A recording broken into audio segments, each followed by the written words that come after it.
Halo Sobat Catatan ASN, kembali lagi di channel Catatan ASN, Informasi Aparatur Sipil Negara. Di video sebelumnya, sudah disampaikan bahwa Kementerian Kesehatan telah mendapatkan izin prinsip dari Kementerian Pan-RB untuk formasi calon ASN, CPNS, dan P3K tahun 2024, di mana usulan formasi dari Kementerian Kesehatan disetujui 100% oleh Kementerian Pan-RB, yaitu sebanyak 23.200 formasi calon ASN, CPNS, dan P3K. Eits, itu baru formasi di instansi Kementerian Kesehatan ya sobat. Belum termasuk formasi P3K tenaga kesehatan yang diusulkan oleh instansi pemerintah daerah di seluruh Indonesia. Di tahun 2024 ini, Kementerian Kesehatan menargetkan sebanyak 79.144 kebutuhan prioritas untuk tenaga kesehatan dapat terpenuhi. Kebutuhan prioritas ini menjadi acuan bagi instansi pemerintah daerah dalam menetapkan formasi ASN, CPNS maupun P3K di tahun 2024 ini. Lalu, apa saja kebutuhan prioritas tersebut? Di video kali ini, kita akan bahas tentang kebutuhan prioritas untuk pengadaan aparatur sipil negara atau ASN, baik CPNS maupun P3K untuk formasi tenaga kesehatan tahun 2024. Sebelum kita bahas lebih lanjut, buat sobat catatan ASN yang belum subscribe channel ini, silahkan subscribe dan aktifkan loncengnya untuk mendapatkan update informasi terbaru seputar dunia aparatur sipil negara. Jangan lupa share video ini kepada teman-teman lain yang membutuhkan. Kementerian Pan-RB telah menyampaikan arah kebijakan pengadaan calon ASN tahun 2024.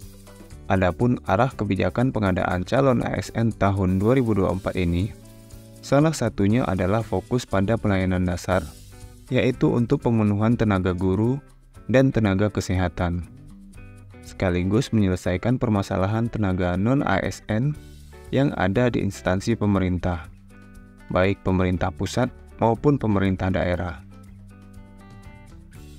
Sesuai dengan amanah Undang-Undang Kesehatan Nomor 17 Tahun 2023, pemerintah pusat dan pemerintah daerah wajib merencanakan, mengatur, menyelenggarakan, membina dan mengawasi penyelenggaraan upaya kesehatan yang bermutu, aman, efisien, merata, dan terjangkau oleh masyarakat.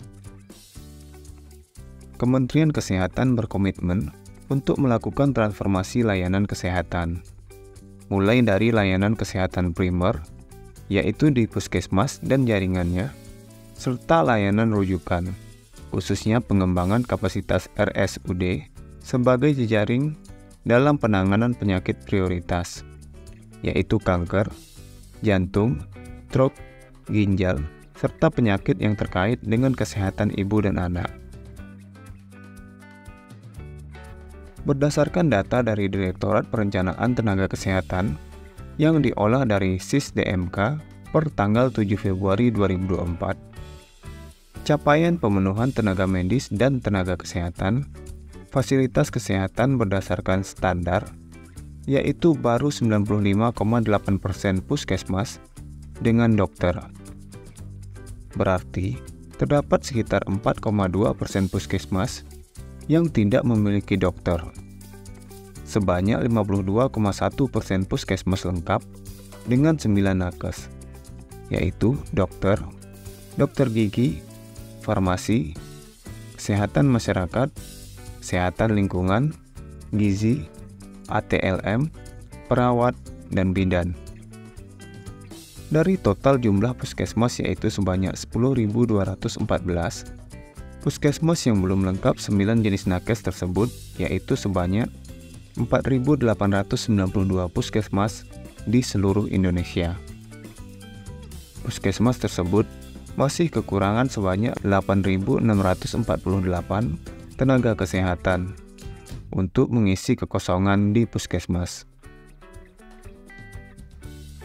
Terdapat sebanyak 470 RSUD atau 65,8% RSUD lengkap dengan 7 spesialis, yaitu spesialis anestesi, bedah, obgyn, anak, penyakit dalam, patologi klinik, dan radiologi. Masih terdapat sebanyak 244 RSUD yang belum lengkap 7 jenis spesialis, dengan kekurangan dokter spesialis sebanyak 826 dokter spesialis untuk mengisi kekosongan di RSUD tersebut. Belajar dari pengalaman tahun-tahun sebelumnya, pemenuhan kebutuhan tenaga medis dan tenaga kesehatan melalui pengadaan ASN tahun 2022 dan 2023 belum berjalan efektif. Tingkat keterisian tenaga kesehatan prioritas hanya sebesar 25%. Pada pengadaan ASN tahun 2024 ini, Kementerian Kesehatan menyampaikan kebutuhan prioritas sebanyak 79.144 orang diusulkan melalui rincian formasi ASN. Berkaitan dengan hal tersebut, Direktorat Jenderal Tenaga Kesehatan telah menyampaikan daftar rincian kebutuhan dimaksud pada berbagai stakeholder terkait melalui Kemenpan RB, Badan Kepegawaian Negara, dan Kepala OPD terkait di daerah, antara lain Sekretaris Daerah, Kepala BKD BKP SDM, Kepala Biro atau Bagian Ortala, Kepala Dinas Kesehatan, dan Direktur Rumah Sakit. Kebutuhan prioritas formasi tenaga kesehatan dalam pengadaan ASN 2024 yaitu sebanyak 79.144 formasi. Adapun rincian kebutuhan prioritas tersebut adalah sebagai berikut. Pertama, untuk puskesmas dengan 9 jenis nakes dan 2 penunjang dengan kebutuhan prioritas yaitu sebanyak 52.820, terdiri dari CPNS sebanyak 7.633 dan P3K sebanyak 45.187. Puskesmas pembantu dengan 2 jenis nakes dengan kebutuhan prioritas sebanyak 20.074 yang terdiri dari P3K.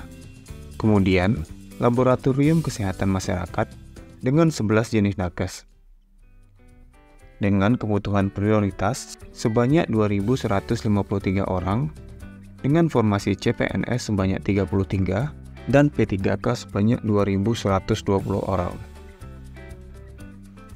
Kemudian, untuk RSUD Kabupaten Kota dengan 7 dokter spesialis dengan kebutuhan prioritas sebanyak 1.269 dan seluruhnya merupakan formasi CPNS. Untuk Rumah Sakit KJSU KIA terpenuhi dokter spesialis yaitu sebanyak 2.828 dan keseluruhannya diusulkan dalam formasi CPNS. Adapun total kebutuhan prioritas untuk tenaga kesehatan yaitu sebanyak 79.144 dengan rincian yaitu 11.763 formasi untuk CPNS dan 67.381 formasi untuk P3K. Sebagai persiapan dalam mengikuti seleksi calon ASN, terutama untuk P3K, Sobat dapat melihat video persiapan seleksi P3K tahun 2024 yang ada di playlist berikut. Persiapan seleksi P3K tahun 2024. Nah, itulah informasi mengenai kebutuhan prioritas untuk pengadaan aparatur sipil negara atau ASN, CPNS, dan P3K tenaga kesehatan tahun 2024. Semoga video ini bermanfaat buat teman-teman, dan silahkan share video ini kepada teman-teman lainnya yang membutuhkan. Jika ada pertanyaan ataupun tanggapan, silahkan tulis di kolom komentar. Sampai jumpa di video catatan ASN selanjutnya. Terima kasih.